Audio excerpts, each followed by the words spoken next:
وعلى آل إبراهيم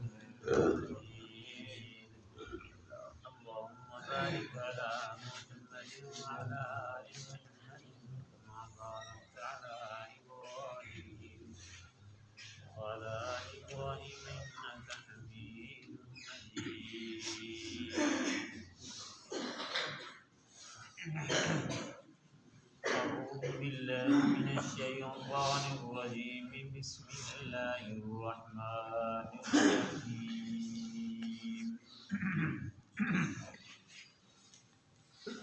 وما نتنزل إلا بأمر ربك له ما بين أيدينا وما خلفنا وما بين ذلك وما كان ربك نسيا. رب السماوات والأرض وما بينهما فاعبده واصطبر لعبادته هل تعلم له سميا. ويقول الإنسان أإذا ما مت لسوف أخرج حيا. أولا يذكر الإنسان أنا خلقناه من قبل ولم يك شيئا. فوربك لنحشرنهم والشياطين ثم لنحضرنهم حول جهنم جثيا. ثم لننزعن من كل شيعة أيهم أشد على الرحمن عتيا. ثم لنحن أعلم بالذين هم أولى بها صليا. اور نہیں نازل ہوتے ہم مگر اپنے رب کے تیرے رب کے حکم کے ساتھ. اسی اللہ ہی کے لیے ہے جو کچھ ہمارے سامنے ہے اور جو کچھ ہمارے پیچھے ہے اور جو کچھ ان دونوں کے درمیان میں ہے. اور نہیں ہے تیرا رب بھولنے والا. اور وہ رب ہے آسمانوں کا اور زمین کا اور جو کچھ ان کے درمیان میں ہے. بس عبادت کر تو اس کی اور ڈٹا رہے تو اس کی عبادت کے اوپر. کیا جانتا ہے تو اس کا کوئی ہم نام. اور کہے گا انسان کہ جس وقت میں مر جاؤں گا، یا کہتا ہے انسان جس وقت میں مر جاؤں گا البتہ کیا قریب اٹھایا جاؤں گا میں زندہ ہو. آیا نہیں یاد کرتا انسان کے تحقیق پیدا کیا ہم نے اس کو اس سے پہلے اور نہیں تھا وہ کچھ بھی. بس قسم ہے تیرے رب کی البتہ ضرور ہم جمع کریں گے ان کو اور شیاطین کو. پھر ہم حاضر کریں گے ان کو جہنم کے ارد گرد گٹھلوں کے بل. پھر البتہ کھینچیں گے ہم ان ہر ایک گروہ سے جو زیادہ سخت ہوگا رحمان کے سامنے نافرمانی میں. پھر ہم البتہ خوب جانتے ہیں اس آدمی کو جو زیادہ لائق ہے جہنم میں داخل ہونے کے. نبی کریم صلی اللہ علیہ وآلہ وسلم نے ایک دفعہ جبرائیل امین سے پوچھا کہ جبرائیل تو اللہ کا نورانی اور سارے فرشتوں کا سردار ہے، تو دیر سے کیوں آتا ہے؟ میرا دل تیرے لیے کچھ اداس رہتا ہے کہ جبرائیل جلدی ہے لیکن تو دیر سے کیوں آتا ہے؟ تو جبرائیل امین نے آگے سے یہی جواب دیا وما نتنزل الا بامر ربی. میں نوری فرشتہ ہوں، نوریوں کا ساروں کا سردار ہوں اور سارے انبیاء جتنا اللہ نے بھیجے ہیں سب کے پاس وحی لے کر آتا رہا ہوں. اللہ نے بڑی طاقت بھی دی ہے لیکن میں اپنی مرضی نہیں کر سکتا کہ اپنی مرضی سے آسمانوں سے نیچے آ جاؤں اوپر چلا جاؤں، بلکہ الا بامر ربک، تیرے رب کے حکم کے ساتھ ہی میں آتا ہوں. اپنی مرضی میں بھی نہیں کر سکتا. یعنی یوں سمجھیں کہ ساری کائنات اللہ تعالیٰ کے حکم کی پابند ہے. نبی بھی اپنی مرضی سے کوئی کام نہیں کرتے اور اللہ کے فرشتے بھی اپنی مرضی سے کوئی کام نہیں کرتے. ساری کائنات اللہ تعالیٰ کے حکم میں. فرمایا جبرائیل امین نے کہ لہو ما بین ایدینا و ما خلفنا، ہمارے سامنے جو کچھ ہے وہ بھی اللہ کے قبضے میں ہے، ہمارے پیچھے جو چیزیں ہیں وہ بھی اللہ کے قبضے میں ہیں، اور ان کے درمیان میں جو چیز ہے وہ بھی اللہ کے قبضے میں ہے، ہماری جان ہر چیز اللہ کے قبضے میں ہے۔ اور تیرا رب بھولنے والا بھی نہیں ہے کہ اللہ تعالیٰ کو کوئی چیز بھول گئے، ایسی بات بھی نہیں ہے، اللہ پاک بھولنے سے بھی پاک ہے۔ چنانچہ اللہ تبارک و تعالی نے جتنا انسان بنائے، جتنا چاہے جتنا بڑے سے بڑا انسان ہو، بڑے سے بڑا عالم ہو، بڑے سے بڑا بزرگ ہو، پیر ہو، مولوی ہو، حتیٰ کہ نبی کو بھی اللہ نے بلوا دیا۔ نبی کریم صلی اللہ تعالی علیہ وسلم نے ایک دفعہ ظہر کی نماز پڑھائی تو آپ صلی اللہ علیہ وسلم نے 2 رکعتیں پڑھا کر سلام پھیر دی۔ بڑے بڑے اجل صحابہ بیٹھے ہوئے تھے، کسی کو نبی پاک صلی اللہ علیہ وسلم کے روب کی وجہ سے بولنے کی جرأت نہ ہوئی۔ صحابہ کرام سوچنے لگ گئے کہ پتہ نہیں اللہ نے نماز ظہر کی کم کر دی ہے، 2 فرض نہ کر دی ہوں اللہ پاک نے۔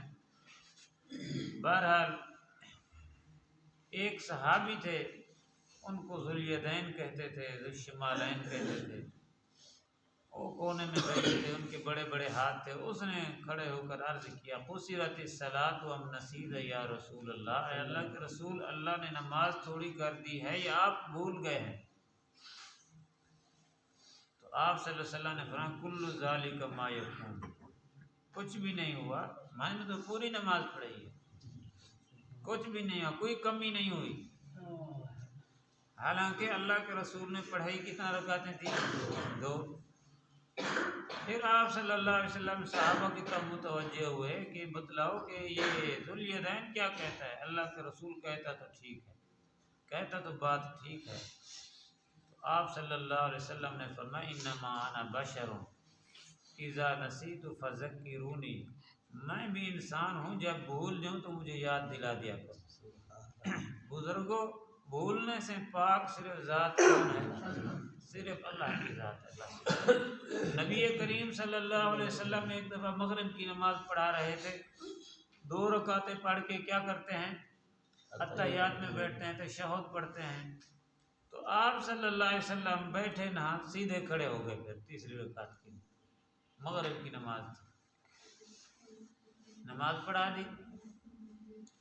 حالانکہ تشہد میں بیٹھنا واجب ہے، ضروری ہے۔ آخری اتحیات میں جو بیٹھتے ہیں نا، آخر میں اتحیات پڑھتے ہیں، وہ بیٹھنا فرض ہے، اور درمیان میں جو اتحیات میں بیٹھتے ہیں وہ بیٹھنا واجب ہے۔ فرض چھوٹ جائے تو نماز بالکل ہوتی نہیں، دوبارہ پڑھنی پڑتی ہے، اور واجب چھوٹ جائے تو سجدہ سہو کرنے سے نماز ہو جاتی ہے۔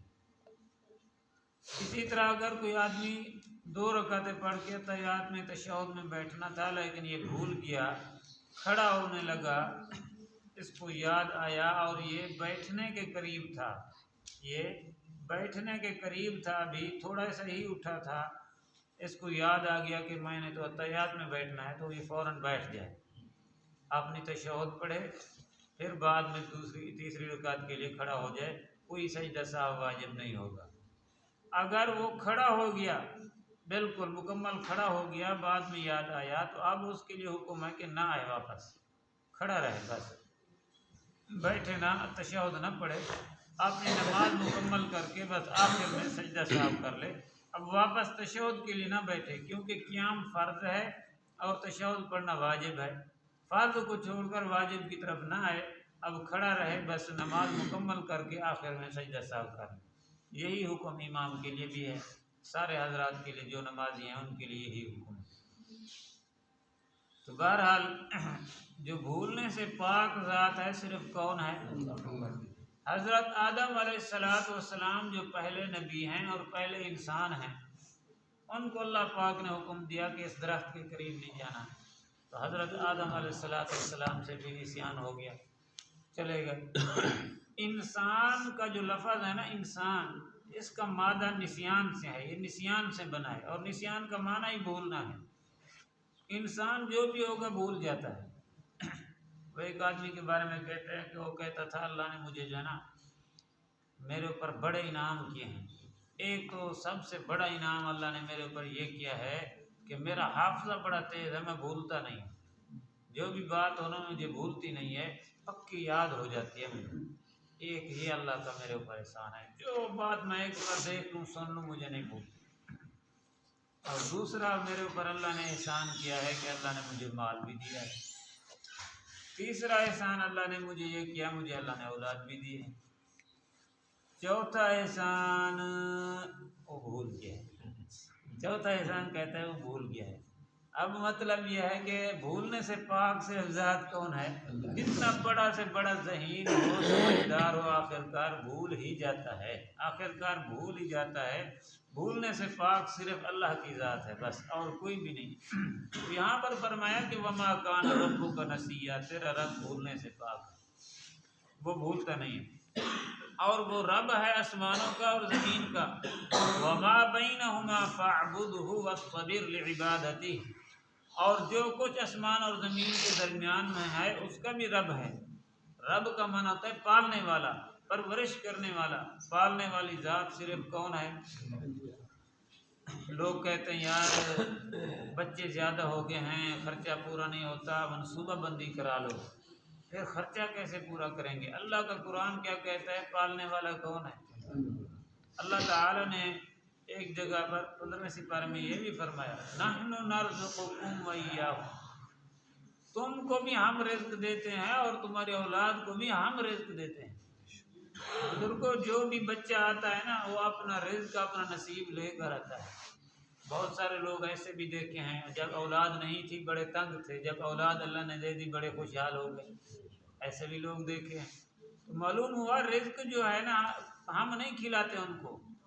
میں تو کہتا رہتا ہوں ساتھیوں کو کہ جن لوگوں کا تم نے ذمہ اٹھایا ہوا ہے نا، بوجھ اٹھایا ہوا ہے خرچے کا، اپنی اولاد ہو گئی، اماں ہو گئی، بیوی ہو گئی، شاید میں نے کہا کہ ہمارے اعمال تو ایسے نہیں ہیں، رب ہمیں ان کے صدقے کھلا رہا ہے، ہمیں رب ان کے صدقے کھلا رہا ہے۔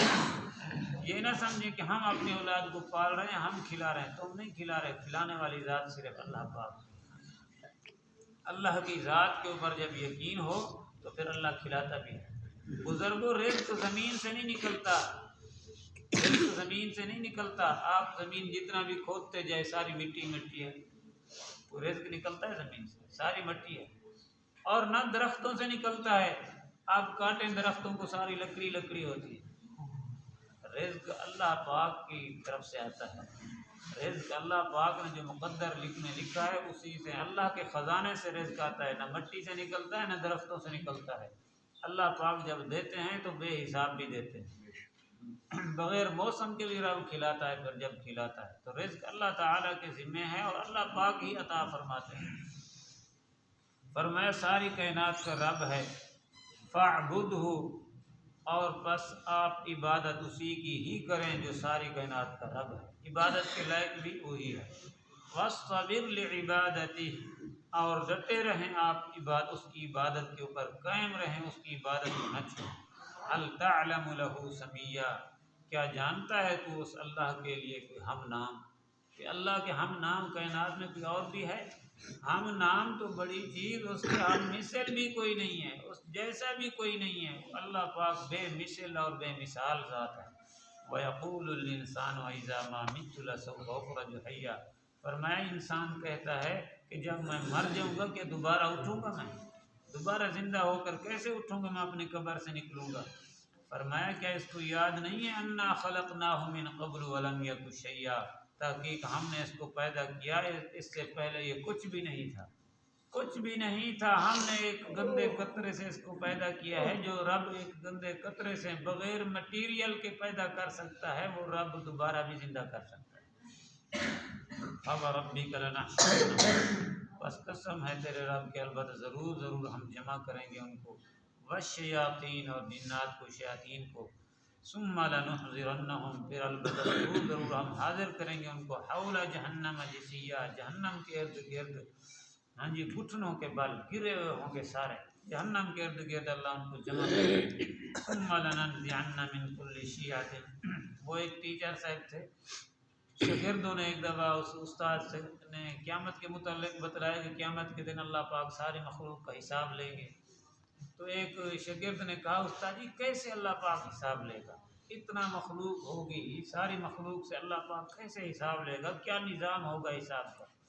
تو اللہ تبارک اس ٹیچر نے، استاد نے نا ایک دفعہ اچانک چھٹی دی، چھٹی کے وقت نا تمام طلباء کو تھوڑی تھوڑی خرچی دے دی، کسی کو 5 روپے، 10 روپے، 20 روپے، کسی کو 40، کسی کو زیادہ دیے، کسی کو کم دیے۔ ایک پیارا شاگرد تھا استاد کا، سب سے اس کو 2 روپے دیے، سب سے کم اس کو دیے۔ اب وہ پریشان بھی ہوا، استاد سے پوچھنے لگا استاد جی سب کو آپ نے زیادہ خرچی دی ہے، مجھے سب سے کم دیا ہے، یہ کیا مطلب ہے؟ استاد نے کہا پھر کل جو ہے نا چھٹی جب ہوگی، چھٹی کے بعد فلانے ٹائم نا وہ فلانی دکان پر آ جانا، ہوٹل کے اوپر آ جانا، وہاں پر ہم جو ہے نا کچھ کھائیں گے پیئیں گے۔ جب ہوٹل پر چلے گئے، سارے جمع ہو گئے، استاد نے کہا یہ تندور جو جل رہا ہے نا، اس کے ہر آدمی جو ہے نا جتنا جن کو میں نے خرچی دی تھی وہ اس تندور کے کنارے کے اوپر آ کر کھڑا ہو جائے اور مجھے وہ جو پیسے دیے تھے ان پیسوں کا حساب دے کہ تم نے کیا کیا چیزیں خریدی ہیں ان پیسوں سے، وہ مجھے حساب دے۔ اب وہ جس کو سب سے زیادہ پیسے دیے تھے وہ آیا، تندور کے کنارے کھڑا ہو گیا، وہ آگ جل رہی تھی، وہ تو جلاتی تھی، ہاں جی، وہ گرمائش آتی تھی، آگ کی برداشت نہیں ہوتا تھا، کھڑا نہیں ہو سکتا تھا آدمی، اور وہ حساب دیتے استاد جی میں نے اس کی 2 روپے کی فلاں چیز لی ہے، 5 کی فلانی لی ہے، 10 کی فلان لی ہے، ایسے حساب دیتے دیتے اس کا تو کام پورا ہو گیا آگ پر، پھر دوسرا، پھر دوسرا، آخر میں اس کو بلایا، وہ جو پیارا شاگرد تھا 2 روپے دیے تھے، وہ آیا، بس جیسے ہی چڑھا استاد جی 2 روپے کی میں نے ٹافی لے لی، جان چٹی نیچے اتر آئی۔ استاد نے کہا اللہ پاک بھی حساب ایسے ہی لے گا، ہاں جی، جس کے پاس دولت تھوڑی ہوگی اس کا حساب جیسے ہوگا 1 منٹ لگے گا، ہاں جی، جس نے زیادہ دولت کمائی اور فضول خرچیاں کی ہے تو اس کا حساب بھی تو زیادہ دینا پڑے گا نا۔ جس کے پاس تھوڑے پیسے ہیں یا زیادہ اللہ نے دیے ہیں وہ کہے گا اللہ اپنے بچوں پر خرچ کیا ہے، تیرے راستے میں خرچ کیا، جان، ہاں جی، حساب بھی آسان ہے۔ ہمارے استاد فرماتے تھے بیٹا کسی کی اچھی گاڑیاں بنگلے دیکھ کر تعجب نہ کیا کرو، جس کی دولت زیادہ ہوگی حساب بھی تو زیادہ ہوگا نا، اگر اللہ پاک نے تمہیں تھوڑا دیا ہے تو حساب بھی تو تھوڑا دینا پڑے گا۔ اور ایک حدیث درمیان میں ویسے آگے یاد سنا دوں، نبی کریم صلی اللہ علیہ وسلم نے فرمایا قیامت کے دن اللہ پاک ایک غریب آدمی کو بلائیں گے، فرمائیں گے ہاں بھی حساب دے، اللہ مجھے تو دیا کچھ نہیں تھا، تھوڑا سا مال تھا، سارا مال غریب امیروں کو دیا تھا۔ اللہ پاک فرمائیں گے میرا بندہ میں نے تجھے ذلیل کرنے کے لیے تھوڑا غریب بنایا تھا، جا تو دنیا میں تھوڑے رزق پر مجھ رب سے راضی ہو گیا تھا، آج میں رب بھی تیرے تھوڑے اعمال پر راضی ہوں، جا جنت میں چلا جا۔ فرمایا کہ ہم سب کو جمع کریں گے جہنم کے ارد گرد، ثم لننزعن من کل شیعۃ، پھر ہم گروہ ہر گروہ سے جو ہے نا کھینچ کھینچ کے ان کو لے آئیں گے جہنم کی طرف، ایہم اشد علی الرحمن عتیا، جو زیادہ سخت ہوگا ان میں سے رحمان کی نافرمانی کے سامنے، رحمان کے سامنے نافرمانی میں، اس کو ہم کھینچ کھینچ کے جہنم میں ڈالیں گے۔ ثم لنحن اعلم بالذین هم اولی بعصیہ، پھر ہم خوب جانتے ہیں اس آدمی کو جو زیادہ لائق ہے جہنم میں داخل ہونے کے۔ اللہ پاک سارے کے اعمالوں کو جانتے ہیں اور ان کے اعمال کے مطابق ہی حساب ہوں گے۔ دعا ہے اللہ رب العالمین ہمیں اچھے اعمال کی توفیق عطا فرمائے۔